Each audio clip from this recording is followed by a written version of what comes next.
Timeouts, you probably use them. Millions of parents use them every single day. They're practically the default discipline strategy in modern parenting. Your child misbehaves, you send them to timeout, they sit for a few minutes, they come back, and theoretically they've learned their lesson, right? Except they haven't, because if timeouts actually worked, you wouldn't have to keep using them. You wouldn't send your child to timeout for the same behavior over and over again. The behavior would stop. This might challenge what you've been told about discipline. It might make you uncomfortable.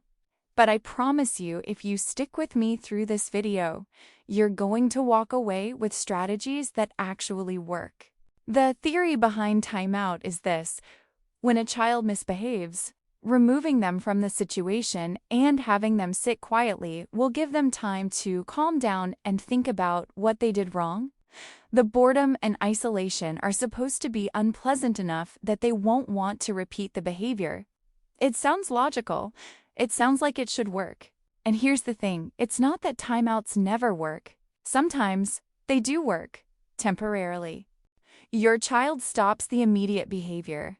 They sit in, time out, things calm down, but they're not learning why the behavior was wrong.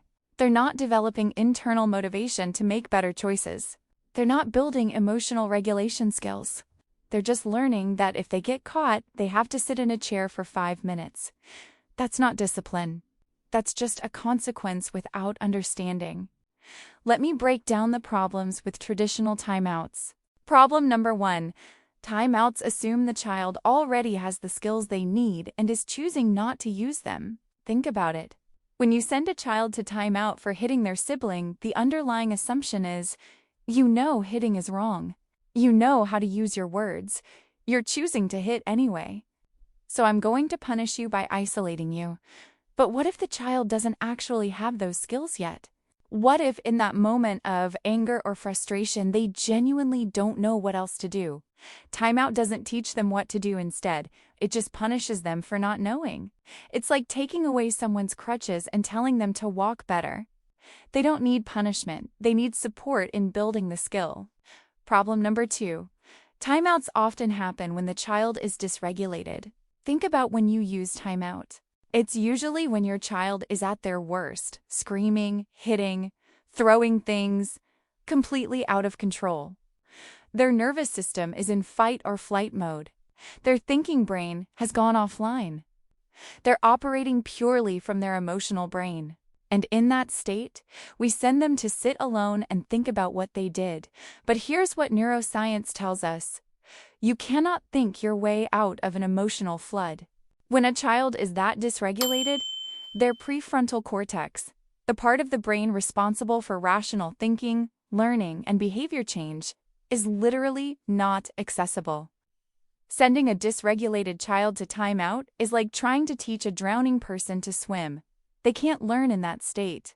They need to be rescued first. Problem number 3. Timeout can feel like rejection to a child. From an adult perspective, timeout is just a discipline tool. It's not personal. We're not rejecting our child, we're just addressing their behavior, but young children don't have that nuance. They don't separate my behavior is unacceptable from I am unacceptable. When you send a child away during their most difficult moment, when they're struggling the most, what they often hear is, when you're at your worst, I don't want to be near you. Go away until you're better. And for many kids, especially those who are already sensitive or anxious or dealing with attachment issues, that isolation can actually increase their distress. It can create shame instead of learning. Problem number 4. Timeout is reactive, not proactive. Timeout happens after the behavior, after the hitting, after the tantrum, after the meltdown. But here's what we know from child development research. The most effective discipline happens before and during the behavior, not after. Prevention and teaching are more powerful than consequences. If all we're doing is reacting to misbehavior with punishment, we're missing the opportunity to actually prevent it in the first place. Problem number 5. Timeout focuses on behavior control, not emotional regulation. The goal of timeout is to stop the behavior. And sometimes it does. Your child sits in timeout, they calm down, or at least they get quiet, they come back, and the immediate crisis is over. But we haven't taught them how to regulate their emotions. We haven't given them tools to handle frustration, anger, disappointment, or overwhelm. We've just taught them that when big feelings happen, they get sent away until the feelings go away on their own. That's not a life skill. That's suppression. Now, before we go further, I want to address something. Some of you are thinking, but timeout works for my kid? They behave better after timeout, and I believe you. For some kids, in some situations, timeout does create compliance in the moment. But here's what I want you to ask yourself. Is your child behaving out of genuine understanding and internal motivation? Or are they behaving out of fear of being sent away again? Are they learning self-control? Or are they learning external control? And most importantly, are the behaviors actually decreasing over time? Or are you giving timeouts for the same behaviors again and again? If it's the latter, then timeout isn't working. It's just creating temporary compliance through fear of isolation. All right, so if timeouts don't work, what do we do instead? Let me give you a framework that's based on child development research, neuroscience, and attachment theory. It's not about permissiveness. It's not about letting kids do whatever they want. It's about effective discipline that actually creates lasting change. I call it connect, calm, correct, and coach. Let me break down each step. Step 1. Connect. When your child is misbehaving, when they're hitting, yelling, throwing things, your first instinct might be to create distance, to send them away. But what they actually need in that moment is connection. I know that sounds counterintuitive. Why would you connect with a child who's behaving badly? Because connection calms the nervous system. Connection brings the thinking brain back online. Connection communicates. Even at your worst, I'm still here. You're not alone in this. Connection doesn't mean agreeing with the behavior. It doesn't mean there won't be consequences. It just means you're staying present instead of sending them away. What does this look like practically? Instead of go to timeout right now, try getting down on their level, making eye contact if they'll allow it, and saying something like, I can see you're really upset right now. I'm right here with you. If they're too dysregulated for words, just your calm presence nearby can help.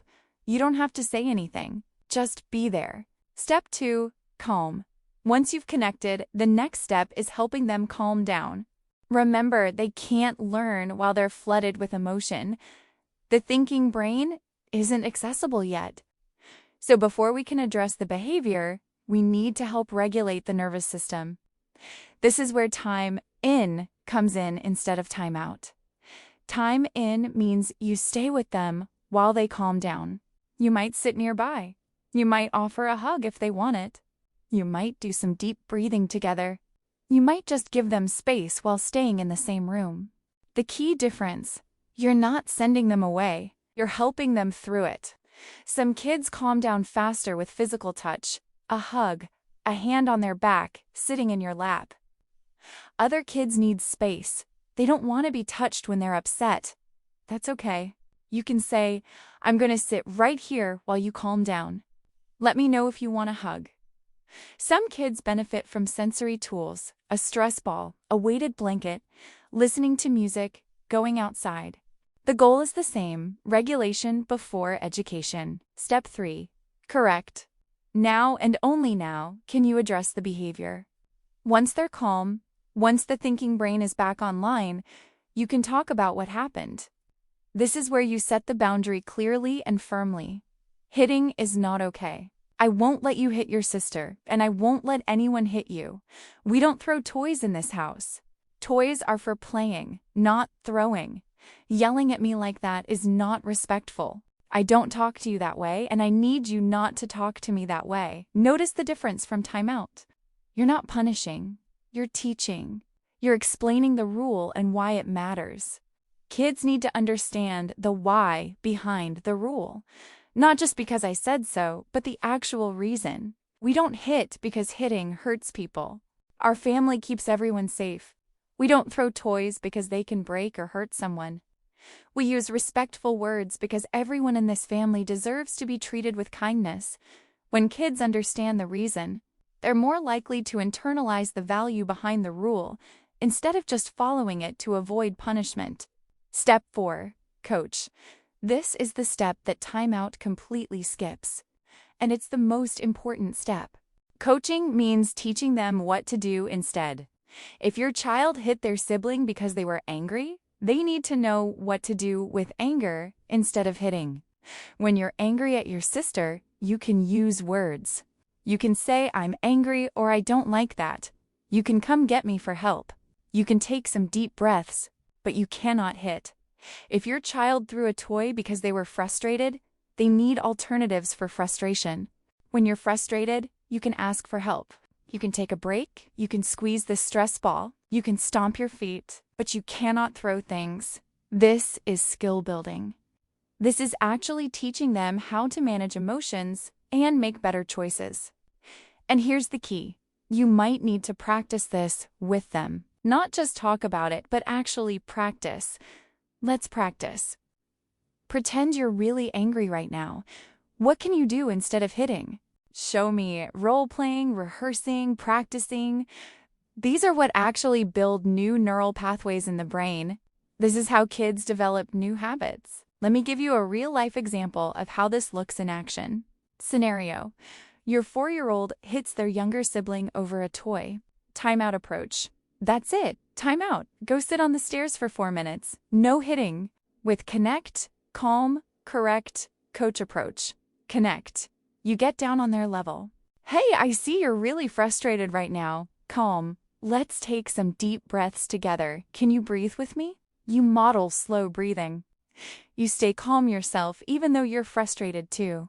Correct. Once they're calmer, it's not okay to hit your brother. Hitting hurts.